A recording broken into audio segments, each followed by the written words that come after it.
ઇલેક્ટ્રોલિટિક પ્રકારના એરેસ્ટરના ફાયદા જણાવો. તો ઘણા બધા ફાયદાઓ છે, એમાંથી થોડા અહીંયા આગળ આપણે ડિસ્કસ કરી રહ્યા છીએ.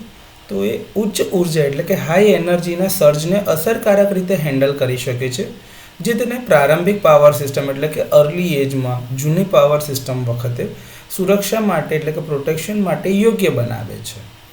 સર્જ પછી ઇલેક્ટ્રોલાઇટનો પ્રતિકાર સામાન્ય થઈ જાય છે, જેનાથી એરેસ્ટરને રિપ્લેસમેન્ટ વિના ફરીથી ઉપયોગમાં લઈ શકાય છે.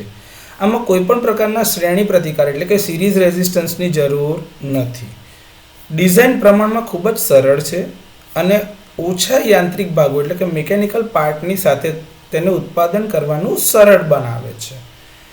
બાહ્ય નિયંત્રણો એટલે કે બહારથી એક્સટર્નલ કંટ્રોલની કોઈ જરૂરિયાત વિના કાર્ય કરે છે, કારણ કે તે વોલ્ટેજ સર્જ વખતે ઓટોમેટિક રક્ષણ આપે છે. પ્રારંભિક વિદ્યુત પ્રણાલી એટલે કે અર્લી એજમાં ઇલેક્ટ્રિકલ સિસ્ટમ્સમાં લાઇટનિંગ અને સ્વિચિંગ સર્જ સામે રક્ષણ પૂરું પાડવા માટે ઉપયોગી હતા. તેનો ઉપયોગ સમયે તે ઓવર વોલ્ટેજ સુરક્ષા માટે એક આર્થિક ઉકેલ એટલે કે ઇકોનોમિક સોલ્યુશન હતું. તેની ડિસ્ચાર્જિંગ ક્ષમતા ખૂબ જ ઊંચી છે. તો આ ઘણા બધા ફાયદાઓ છે.